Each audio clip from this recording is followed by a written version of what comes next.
Sabemos que hacer amistades duraderas no es fácil. A veces nos preguntamos si somos el tipo de amigos que los demás quieren tener, o incluso si estamos estableciendo buenas amistades con otros en nuestras vidas. Anhelamos personas con las que podamos compartir momentos de alegría. Lo que nos está sucediendo es simplemente pasar tiempo juntos. ¿Qué tal si Dios tuviera la respuesta acerca de cómo tener amistades profundas y ser el tipo de amigo que Él te ha llamado a ser? La buena noticia es que la tiene y queremos aprenderlo contigo, porque juntos somos mejores.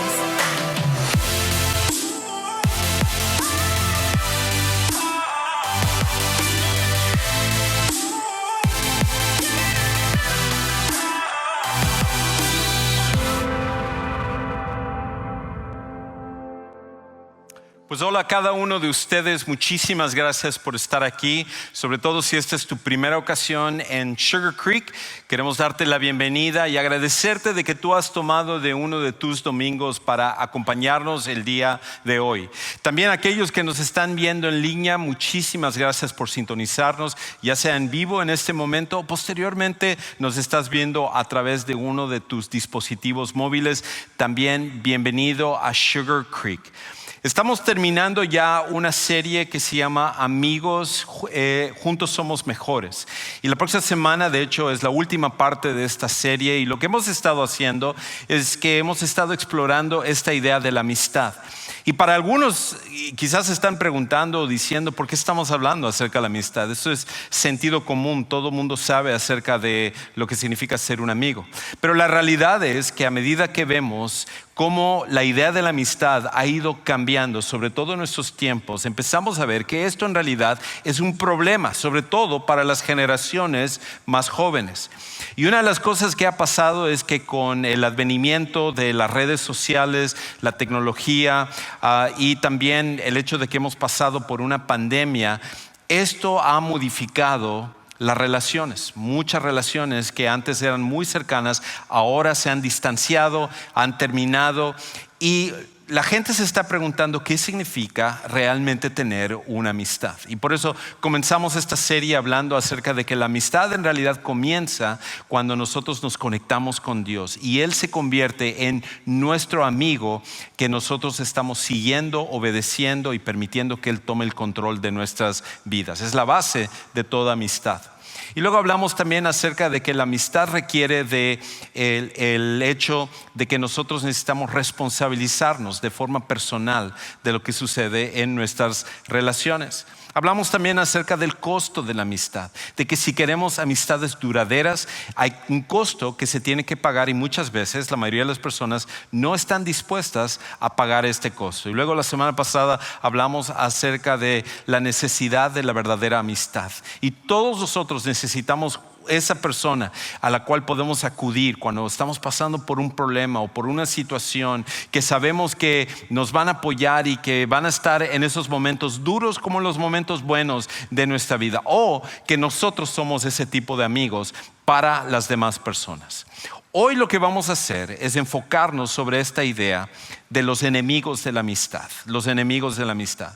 Y la razón por la cual esto es tan importante es porque seguramente en tu vida, como lo ha sido en la mía también, nosotros hemos tenido amistades muy cercanas que en un dado caso terminaron por alguna razón. Quizás terminaron por un malentendido. Quizás terminaron por algo que nosotros hicimos mal o por algo que la otra persona hizo mal. Y en algún momento nosotros pensamos que esas amistades que teníamos eran amigos del alma, amigos de toda la vida. Pero algo sucedió y esa amistad se vino completamente para abajo. ¿Cómo podemos nosotros asegurarnos que las demás amistades que tenemos o esa amistad que en algún momento quisiéramos recuperar no volviera a ser destruida? Y la realidad es de que todos nosotros tenemos que enfrentar enemigos que atacan la amistad. Enemigos que están prestos a tomar nuestras relaciones y destruirlas muchas veces sin que nos demos cuenta de ello. Ahora, los principios que voy a compartir el día de hoy no solamente se aplican a la amistad, se aplican también al matrimonio, se aplican a la relación de padres e hijos, se aplican a cualquier relación que nosotros tenemos en la vida. Pero hoy lo estamos enfocando específicamente hacia la amistad.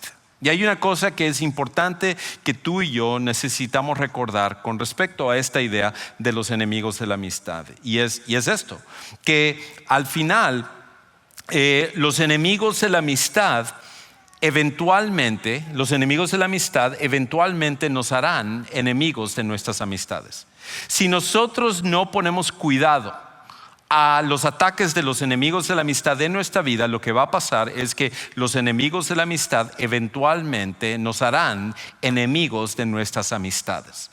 Sin que nosotros lo planeemos, sin que nosotros tengamos la intención que sea así, cuando los enemigos de la amistad nos atacan, pueden volvernos enemigos de todos los amigos que nosotros tenemos a nuestro alrededor. Y es por eso que es tan importante que tú y yo tengamos cuidado con respecto a este tema. Ahora, hay 3 enemigos principales de la amistad. 3 enemigos principales que pueden destruir cualquier relación que nosotros tengamos, sea tu matrimonio, sea la relación con tus papás o la relación con tus hijos, cualquier relación que tú tengas. Hay 3 enemigos principales que tienen el potencial de destruir cualquier relación en tu vida. El primero de ellos es el egoísmo. El egoísmo. Y la razón por la cual el egoísmo es un enemigo tan fuerte que nosotros necesitamos tener cuidado es porque el egoísmo se enfoca solamente sobre nosotros mismos. El egoísmo se enfoca solamente sobre nosotros mismos. Es algo que nos alimenta, que nos dice que al final la vida se trata acerca de solamente nosotros. Y el problema es que en nuestra sociedad, las redes sociales, la manera de pensar de la mayoría de las personas alimenta el egoísmo. Y es por esa razón que muchas veces nosotros leemos hasta dichos que supuestamente nos ayudan a inspirarnos, que dice: tú debes de amarte a ti mismo, tú debes de velar por ti porque nadie más va a velar por ti. Tú eres lo más importante, tú debes de centrarte sobre lo que tú quieres. Pero en realidad todo esto es egoísmo escondido. Cuando nosotros nos enfocamos solamente sobre nosotros mismos, lo que estamos haciendo es que estamos preparando el camino para destruir todas las relaciones que hay en nuestra vida. Inclusive, el problema del egoísmo es de que es difícil reconocer cuando nosotros estamos siendo egoístas. Quizás algunos de los otros enemigos es un poco más fácil que nosotros nos demos cuenta cuando estamos fallando con ellos. Pero con el egoísmo es algo que nos cuesta trabajo verlo en nuestras propias vidas.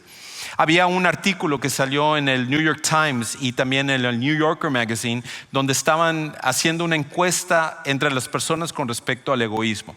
Y se dieron cuenta que esto es una realidad para la mayoría de las personas, porque preguntaron a un grupo de personas cuántos de ellos se consideraban que eran egoístas. Y salió en la encuesta que solamente un 17% de las personas encuestadas decían que en algún momento ellos podían reconocer cuándo estaban siendo egoístas. Pero en cambio, cuando les preguntaron ¿cuándo te das cuenta que otras personas en tu vida están siendo egoístas? 60% de las personas dijeron: sí, yo me doy cuenta cuando esta otra persona está siendo egoísta. Eso sí, estoy rodeado de gente egoísta. Ahora, interesantemente, ¿cuántos de los que están aquí se consideran egoístas? No es cierto, no voy a hacer esa encuesta porque todos van a hacer esto, van a apuntar hacia los lados. Porque nos cuesta trabajo reconocer que nosotros somos egoístas. Pero el problema es que el egoísmo tiene ese potencial para destruir tu amistad, tu matrimonio, la relación con papás, hijos, la relación entre amigos, cualquier relación que hay en tu vida. Y como vamos a ver en un momento, había un hombre que fue un modelo de la amistad, que en su forma de tratar inclusive a sus enemigos fue un gran amigo, pero que en un momento él mismo estuvo dispuesto hasta tomar decisiones para destruir la vida de otro de sus amigos. Lo cual nos dice esto, que quizás por momentos podemos ser buenos amigos, pero hay otros momentos que no lo somos. Y el egoísmo tiene el potencial de hacernos y cambiarnos y pensar que somos buenos amigos cuando en realidad no siempre lo somos. Y la historia la cual vamos a ver el día de hoy es acerca de el rey David. Ahora, el rey David fue considerado el mejor rey de la historia de Israel. Y cuando él tomó el trono, él fue el segundo rey de Israel y empezó a través de su trabajo y de las proezas que Dios estaba haciendo a través de él, empezó a traer victoria militar tras victoria militar. Trajo prosperidad económica, empezó a darle un sentido de identidad a la nación de Israel. Y la gente empezó de repente a sentir orgullo de ser israelita, porque la nación se estaba conformando y se estaba convirtiendo en una potencia increíble. Había tranquilidad y había paz en medio de las personas mientras los ejércitos estaban luchando y peleando para mantener esa paz en la nación de Israel. Pero cuando David empezó a gozar de ese triunfo y de esa prosperidad y de la manera como Dios lo estaba utilizando, de repente, tal como pasa en la vida de cualquiera de nosotros, empezó a ser atacado por los enemigos. Y el primer enemigo que lo atacó fue el egoísmo. Un día, David, como muchos de nosotros conocemos en esta historia, haría una cosa que lo marcaría por el resto de su vida y destruiría su familia, impactaría generación tras generación después de él y eventualmente dividiría a la nación simplemente por esta acción egoísta que él estaba a punto de hacer. Un día en la tarde, David, en vez de estar con su ejército, siendo el líder como lo había hecho en tantas batallas, quizás en su mente él había pensado: estoy cansado, yo soy el que siempre estoy al frente, durmiendo en el campo abierto, cansado de tener que estar luchando y me merezco un descanso. No sabemos lo que estaba en la mente de David, pero algo había pensado él que se justificó para, en vez de salir con su ejército a pelear la siguiente batalla, él permaneció en su palacio real. Y cuando se levantó esa tarde, siendo que el palacio estaba más alto que el resto de la ciudad de Jerusalén, él podía tener una clara mirada hacia todo lo que estaba pasando. Y notó que unas casas a lo lejos de él había una mujer hermosa, desnuda, que se estaba bañando. Y cuando eso sucedió, de repente entró la lujuria en el corazón de David, entró el deseo. Y entonces él quiso saber quién era esta mujer para que él la pudiera tomar. Y es ahí donde comienza nuestra historia en 2 de Samuel, capítulo 11, versículos 3 y 4. Escucha cómo lo dice. David mandó a preguntar acerca de aquella mujer. Y alguien dijo: ¿no es esta Betsabé, hija de Eliam, mujer de Urías el hitita o el eteo? Con esto debió de haber sido suficiente para calmar a David. David manda mensajeros, dice: qué mujer más hermosa está allá, quiero saber quién es. Y manda mensajeros. Y cuando él manda a sus mensajeros, alguien reconoce quién es esa mujer. Le dice: disculpe, rey David, yo sé que todo lo que tú pides se te da porque tú eres el rey, nadie te puede contradecir, pero esa mujer le pertenece a otro hombre. Y no es cualquier hombre, es Urías, que es tu siervo más fiel. Ahora, cada vez que he escuchado una predicación acerca de este pasaje, veo que la predicación casi siempre se centra sobre David o se centra sobre Betsabé, pero rara vez se centra sobre Urías y quién era él. Pero Urías fue un hombre increíble. Lo primero que sabemos de él es que originalmente él era un extranjero, no había nacido como israelita. Pero amaba tanto a Dios y amaba tanto a la nación de Israel que vino a creer en algún momento en Jehová como el verdadero Dios. Y a raíz de eso se cambió el nombre a Urías. No era su nombre original. Y Urías significa la flama de Dios o Dios es mi luz. con el nombre mismo, Urías estaba honrando a Dios. Era hasta ese punto que él estaba convencido de que Dios era el verdadero Dios. Y fue y emigró hacia la nación de Israel, se casó con una mujer israelita y él dedicó su vida a ayudar al rey David. De hecho, no era solamente cualquier hombre, sino que en la lista que se nos da en la Biblia acerca de los hombres poderosos de Dios, aparece Urías el Eteo. ¿Quiénes eran estos hombres poderosos de Dios? Eran 37 hombres específicos, como la élite especial del ejército de David, que arriesgaron su vida desde antes de que David fuera rey, cuando el rey Saúl, el primer rey de Israel, estaba persiguiendo a David para matarlo. Él era parte de ese grupo que estaban protegiendo a David, dando su vida por David, sacrificándose por él. Y la razón por la cual se le llamaba hombre poderoso es porque se había distinguido en la guerra.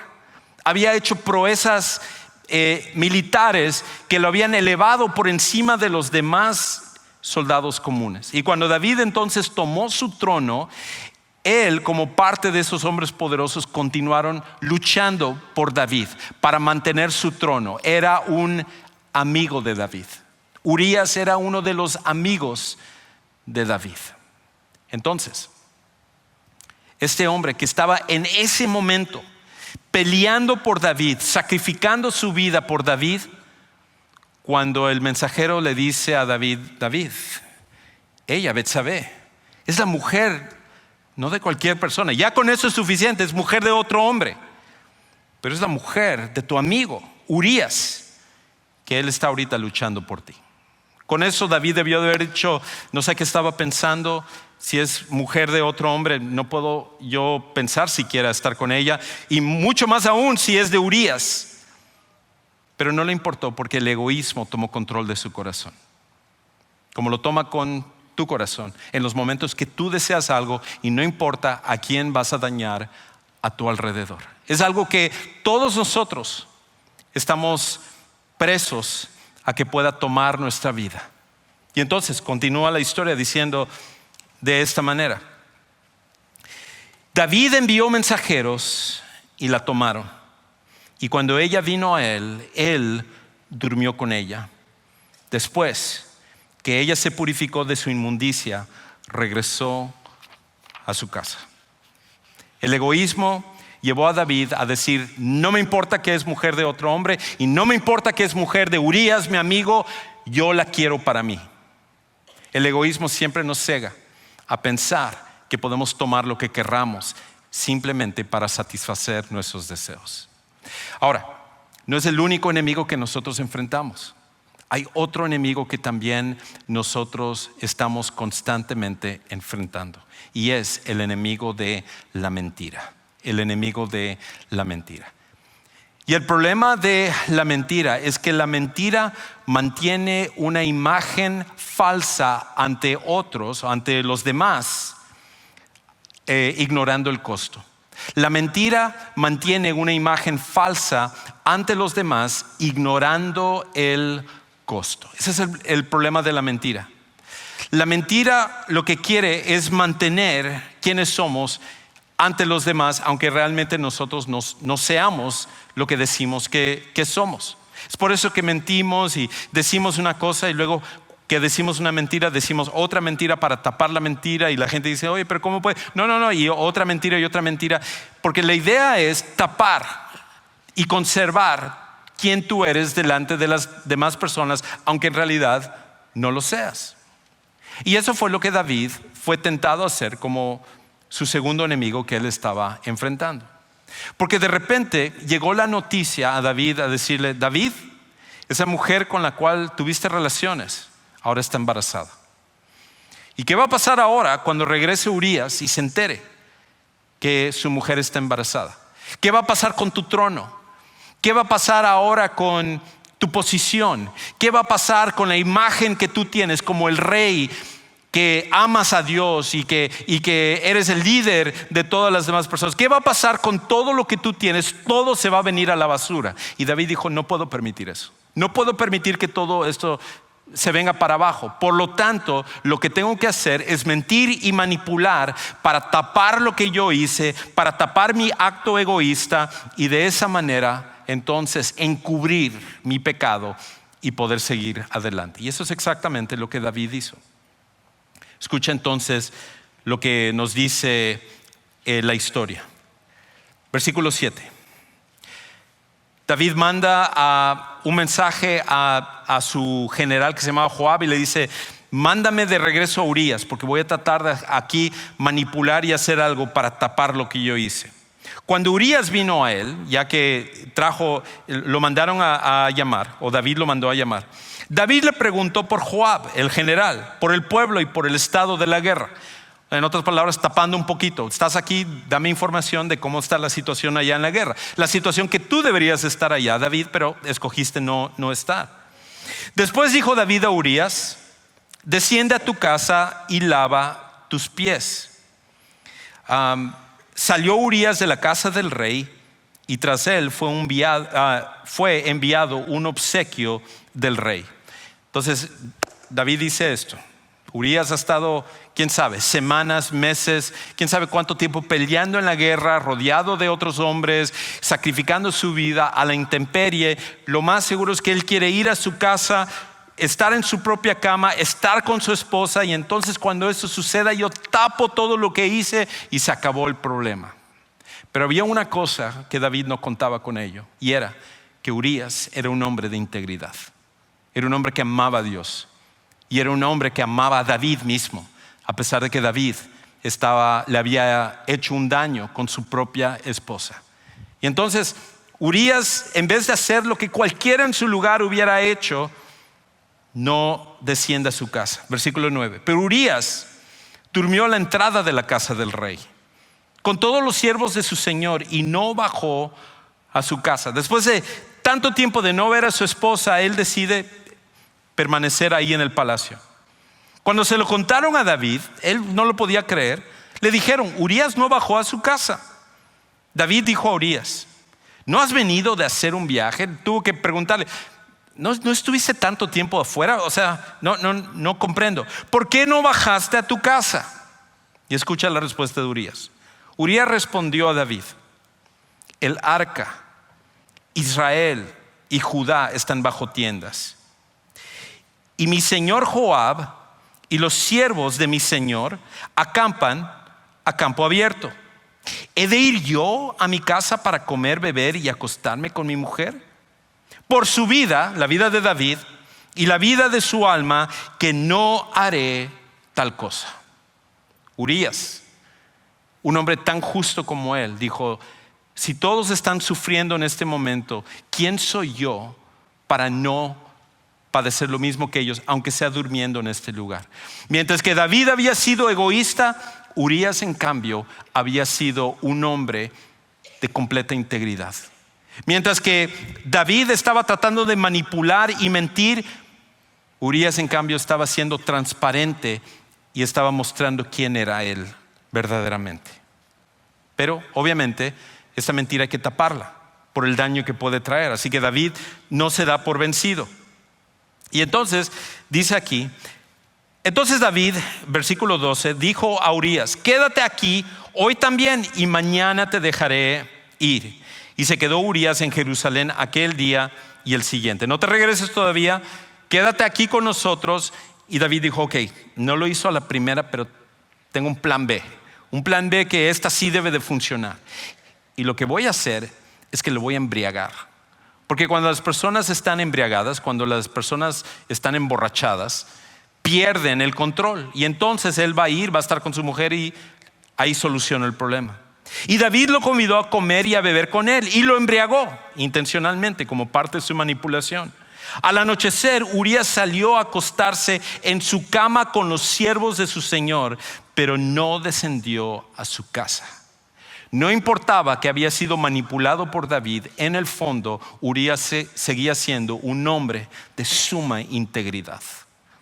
Y él no cayó en las mentiras y la manipulación del rey David.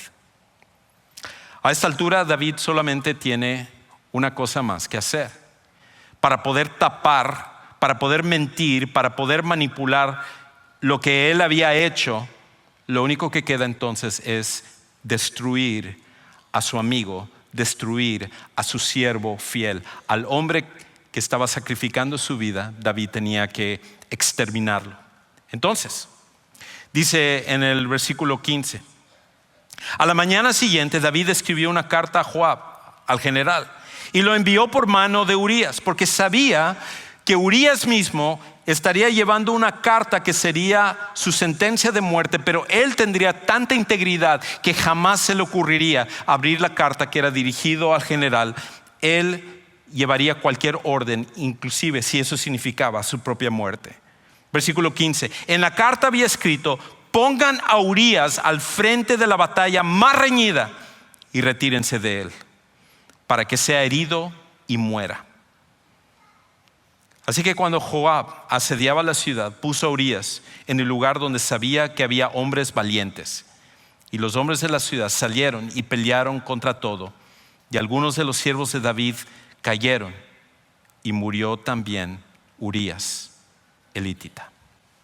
La mentira llevó a David a tal punto que dijo: tengo que tapar esto, que nadie se dé cuenta de lo que yo he hecho. Y si eso significa que tengo que quitarle la vida a este hombre, lo voy a hacer. Y David estuvo dispuesto a hacerlo. Eso es lo que hace la mentira en nuestras vidas.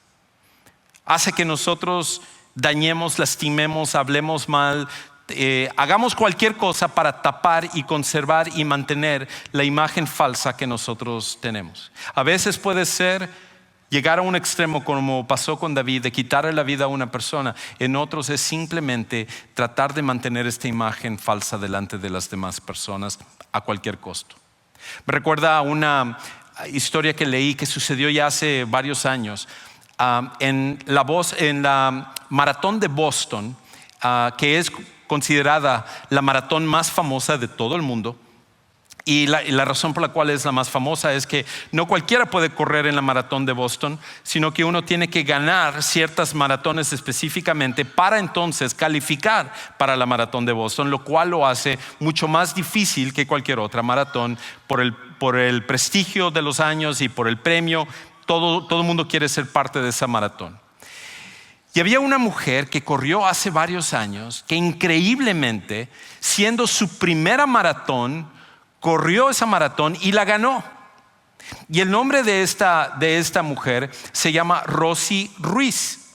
Y resulta que Rosy Ruiz, aquí hay una foto de ella cuando ella ganó la maratón, hizo esta hazaña increíble, porque su primera maratón y ganó su maratón.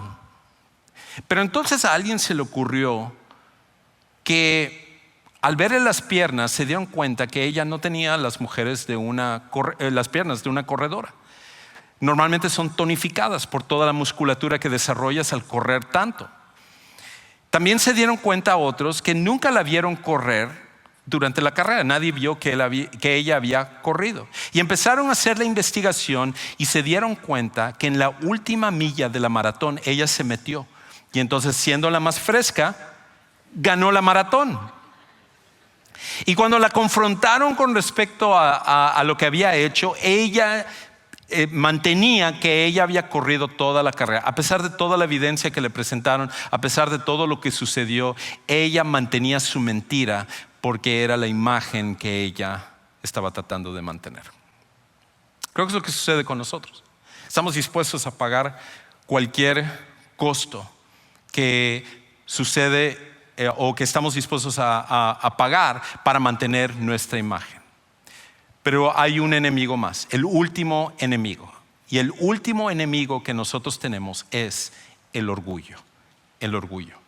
Y el problema del orgullo es que el orgullo trata a los demás como un simple escalón para ascender.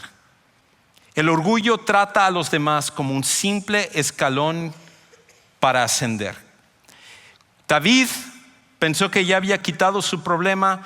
David estaba mintiendo, manipulando y haciendo todo tipo de cosas. Urías está muerto, pero todavía quedan cosas que se tienen que hacer.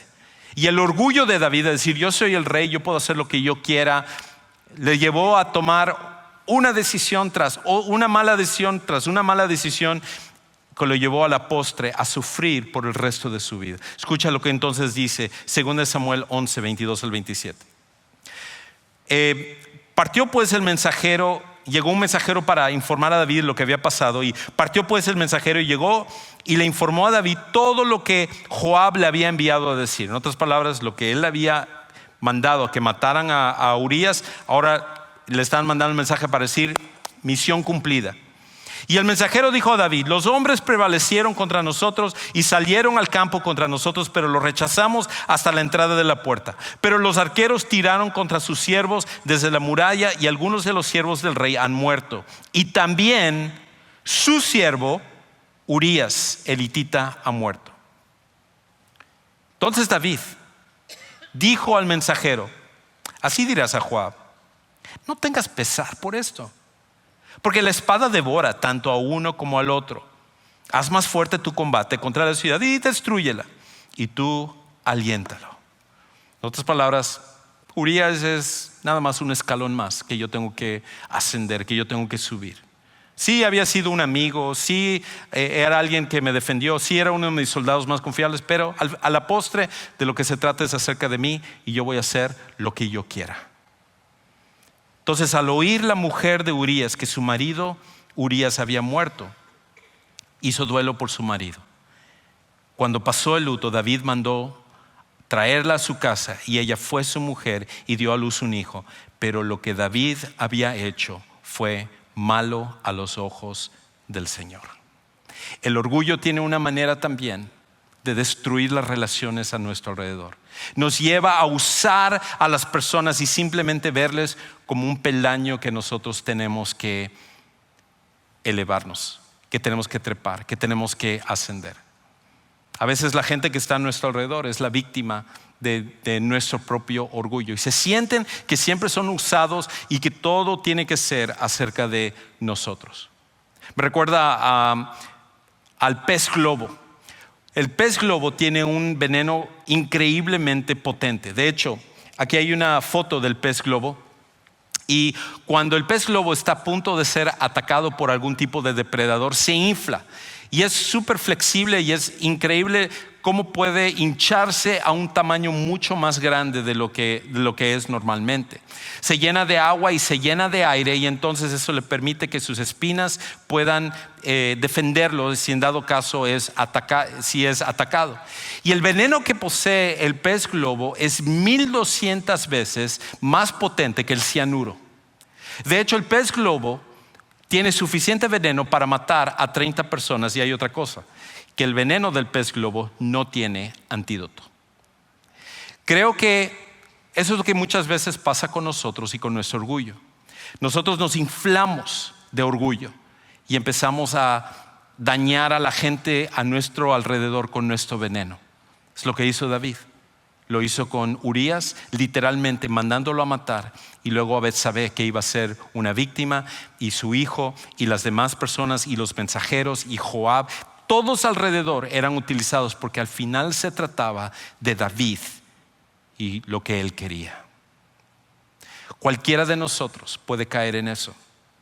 Y cuando caemos en las redes de alguno de estos enemigos de la amistad, podemos destruir cualquier relación, cualquier amistad, cualquier matrimonio, cualquier relación entre padres e hijos, o entre cualquier persona que tú conoces dentro de tu vida.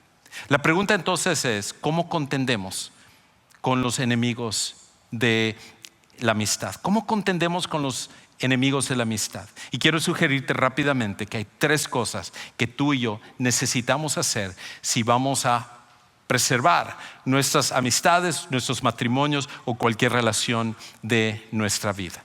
Lo primero que tenemos que hacer para contender contra los enemigos de la amistad es anteponer las necesidades de los demás a las nuestras. Lo primero que tenemos que hacer es anteponer las necesidades de los demás a las nuestras. Escucha entonces la manera en la cual el apóstol Pablo dice que la inspiración por la cual debemos hacer esto es por lo que hemos visto que Jesús ha hecho por nosotros mismos. Dice en Filipenses capítulo 2, versículos 3 y 4: no hagan nada por egoísmo o rivalidad o por vanagloria, sino con actitud humilde. Cada uno de ustedes considera al otro como más importante que a sí mismo, no buscando cada uno sus propios intereses, sino más bien los intereses de los demás. No nos gusta anteponer lo que otros necesitan a lo que nosotros necesitamos, pero para poder mantener las relaciones con otras personas, para poder fortalecer tu matrimonio, para poder fortalecer la relación entre padres e hijos, es necesario decir: esto es lo que yo quiero, pero yo te amo tanto, tú eres demasiado importante para mí, que vamos a hacer lo que tú necesitas en vez de lo que yo necesito. Y alguien podría decir: pero eso no es justo, Juan Carlos, yo siempre tengo que poner a otras personas antes que a mí. Pero eso es exactamente lo que Jesús hizo por ti y por mí también. Y siendo que Él merecía todo, decidió anteponer nuestras necesidades a las necesidades de Él. Y por ende, nosotros como seguidores de Jesús tenemos que seguir el mismo ejemplo. Una segunda cosa que nosotros necesitamos hacer para poder contender contra los enemigos de la amistad es que lo hacemos siendo íntegros a pesar del costo. Siendo íntegros a pesar del costo. Siempre hay la tentación de mentir para preservar nuestra imagen, de que si digo la verdad, entonces me voy a ver mal aquí y va a pensar. ¿Qué hubiera pasado si el rey David, en el momento que todo se hubiera pasado, mandaba un mensajero a traer a Urías y decirle: Urías, no tengo una justificación para lo que yo he hecho. He dañado tu reputación, he tomado a tu mujer y yo sé que merezco castigo, pero tengo que ser transparente. Lo que hice estuvo mal y te pido que tú me perdones. ¿Qué tan diferente hubiera sido el final de la historia de David si en vez de mentir hubiera sido íntegro en lo que él había hecho?